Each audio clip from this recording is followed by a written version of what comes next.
Selamat pagi Amang Inang dan saudara-saudara dimanapun kita berada. Horas.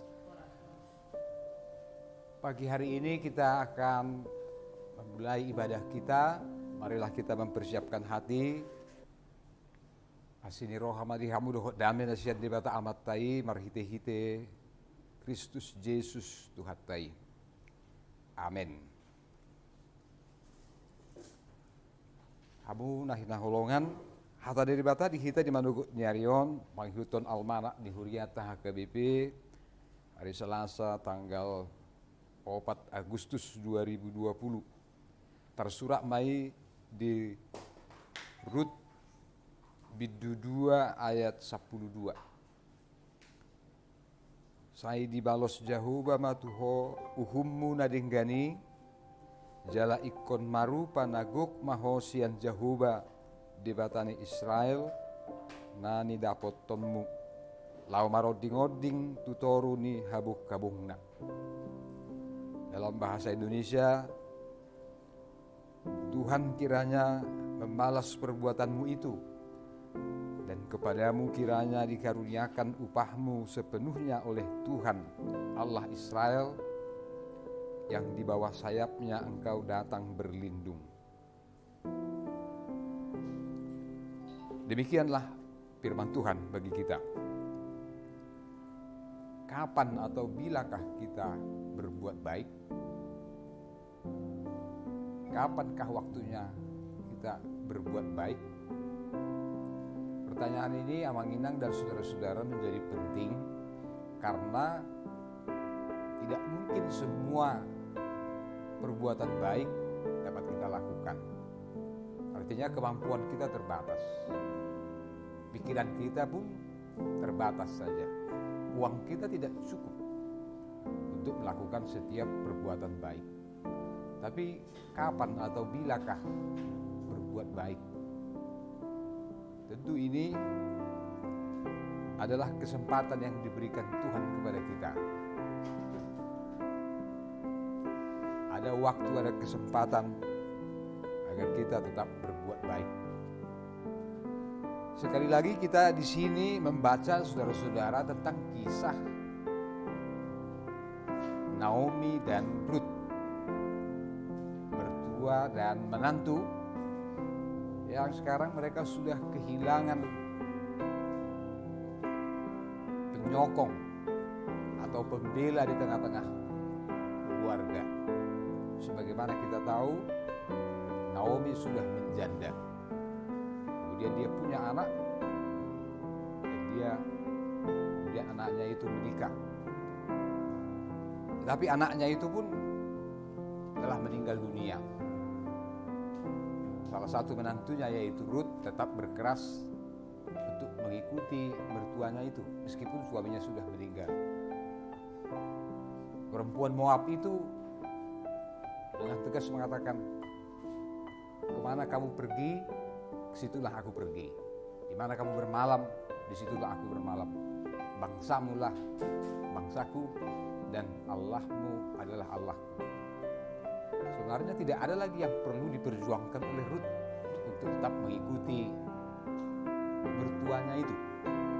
Sebab menurut kebanyakan suku bangsa garis keturunan diteruskan dari laki-laki.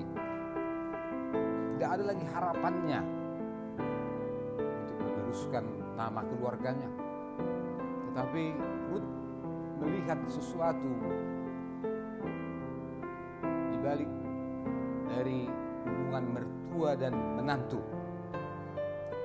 Ia melihat ada Allah yang telah mempertemukan mereka melalui Naomi yang telah memperkenalkan Tuhan Allah Israel. Dan saudara-saudara, sebagaimana yang kita tahu, cerita yang cukup populer ini, cerita tentang Naomi dan Ruth, kemudian bertemu dengan Boas yang sebenarnya mereka masih memiliki hubungan kekerabatan.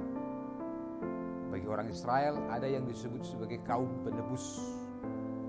Jika seorang menjadi janda, jadi yatim, ada orang-orang yang disebut sebagai penebus. Dan itulah Boas. Akhir cerita itu saudara-saudara kita tahu itu adalah happy ending bagi bagaimana kemudian Boas mengambil Rut menjadi istrinya. Tetapi di sekitar itu saudara-saudara ada semacam pertanyaan. Jika kita mengikuti kisah Boas dan Rut, ada orang bertanya agak nakal, mestikah Boas menikahi Rut? Apakah karena dia berbelas kasihan? Apa dia karena merasa iba, maka dia mengambil Rut sekarang menjadi istrinya? Perlakuan-perlakuan yang lebih dilakukan Boas kepada Rut misalnya, apakah untuk mengambil hatinya? Apakah karena kekayaan Boas dan lain sebagainya? Saudara, kita percaya setiap keluarga dipertemukan atau dipersatukan oleh Tuhan Allah. Tetapi tentu motivasi karena iba, kasihan, ingin menolong dan lain sebagainya sebagai motivasi untuk mengasihi atau mencintai, saya kira tidak tepat. Lebih daripada itu, tentu karena mengasihi. Suami dan istri dipanggil untuk saling mengasihi. Dan kisah Boas dan Rut ini bisa menjadi sebuah cerita yang terus-menerus bisa kita ingat di tengah-tengah perjalanan hidup keluarga kita.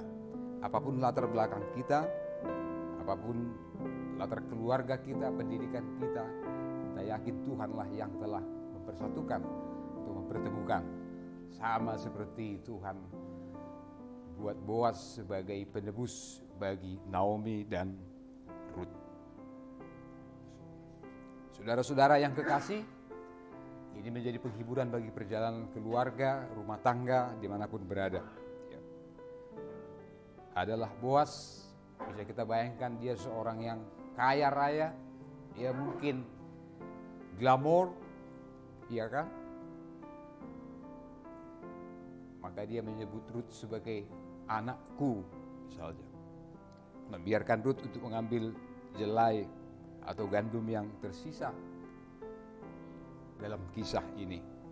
Tetapi kita tahu Tuhanlah yang telah mempersatukan mereka, dan itu adalah bagian rencana Tuhan, karena ternyata dari perempuan Moab itu, dari perempuan asing itu, kemudian Tuhan telah menetapkan inilah garis keturunan Daud, dari mana nanti Tuhan Yesus Kristus lahir.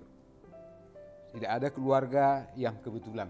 Kalau kita merasa ada nadi patoho-toho, ada yang tidak sengaja, tapi setiap keluarga adalah cerminan bagaimana Tuhan memanggil kita dan mempersatukan kita.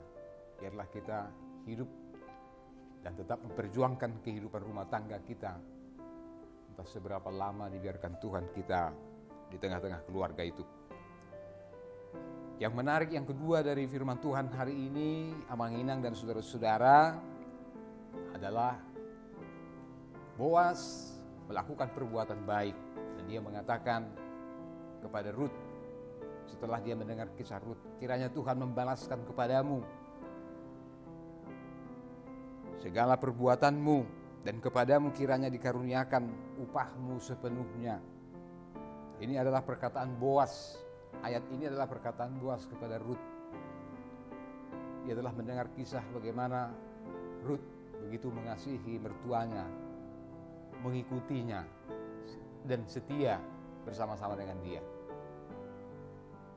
Tentu sebagai orang Kristen, saudara-saudara, kita tahu perbuatan baik itu perlu. Tapi perbuatan baik bagi kita bukanlah cara kita untuk mencari amal, untuk mengumpulkan amal sebagaimana dikenal oleh saudara-saudara kita misalnya. Perbuatan baik justru adalah hasil dari iman kita. Kan begitu?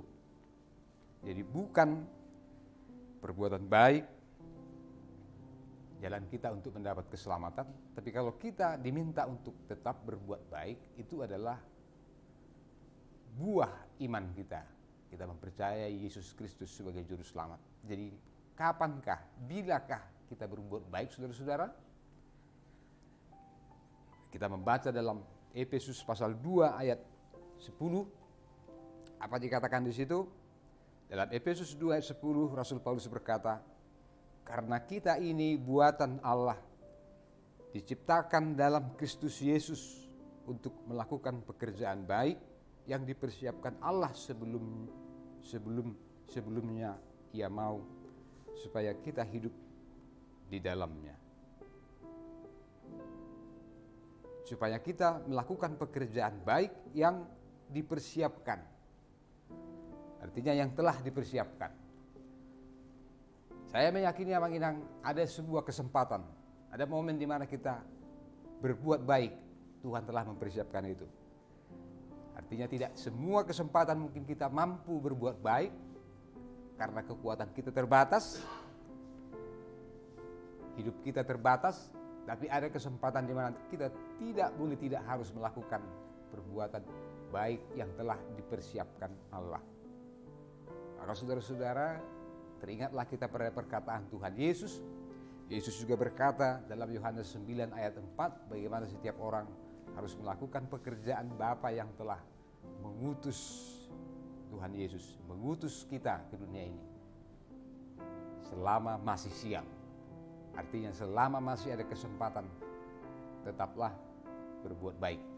Karena itu sekecil apapun, sesederhana apapun itu, tetaplah berbuat baik.